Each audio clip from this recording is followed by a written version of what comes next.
Hello and welcome to Hydration. Today we are going to talk about milk. When growing up, I was one of the many kids who would, at breakfast, consume milk with those standard cereal packages. Back in the day, it was a fun milk to consume. Then I learned how those cereals are bad due to being highly processed and sugary. And milk, well, I learned how conventional milk is processed and contains a bunch of chemicals. The true essence of milk disappeared and is considered as an inflammatory drink, one to avoid. But remember, we are talking about supermarket milk. Could there be a way to consume a healthy form of milk? After all, as babies, most of us will drink milk from our mother, so it can't be that bad, right?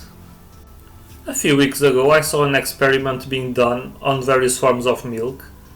These forms ranged from raw milk to ultra-pasteurized milk. What's the difference between both? Raw milk comes straight from the animal. You drink it without any type of processing. Pasteurization is a process where you simply heat up the milk just below boiling to kill any bacteria and germs.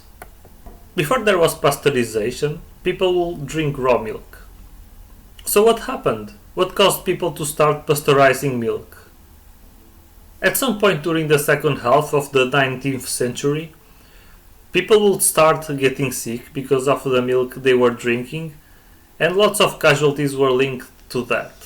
Some farmers, to keep profiting from their cows, would ignore their health condition and still sell the milk they would produce.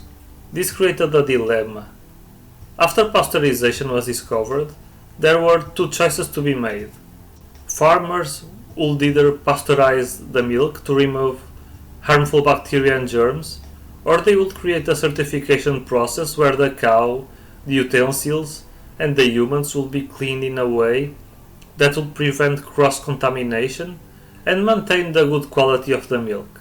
But because pasteurization is cheaper, even though they knew it would lower the nutrition quality of the milk, that was the selected option, which is still used to this day.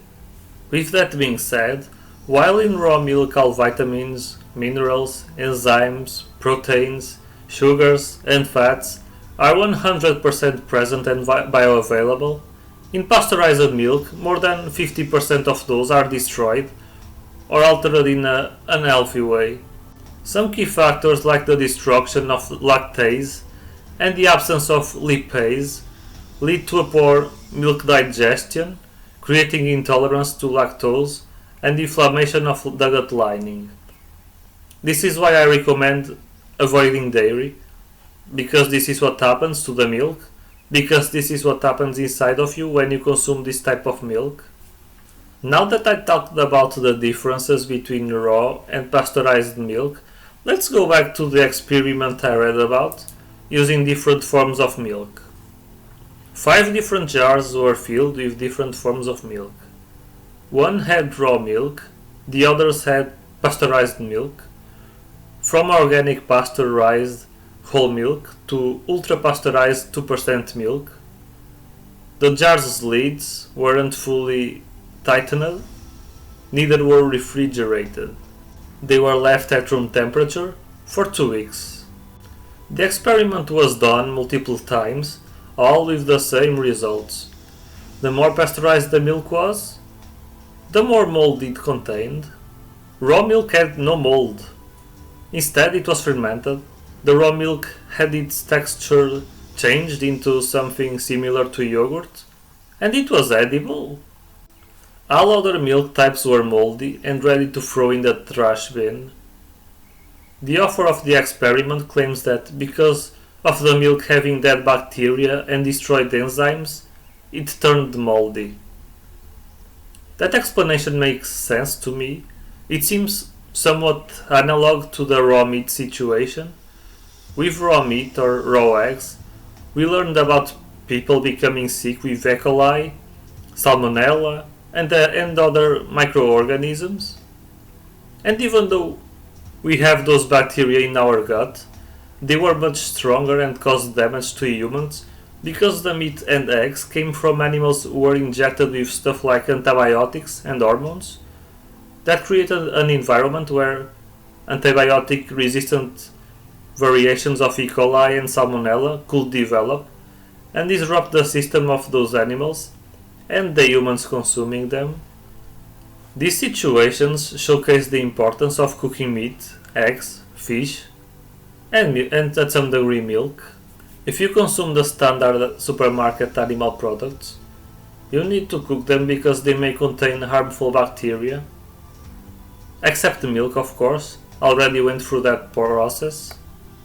So, if pasteurized milk creates an environment for mold to develop, and if pasteurized milk lacks the enzymes required for digestion, what does this mean?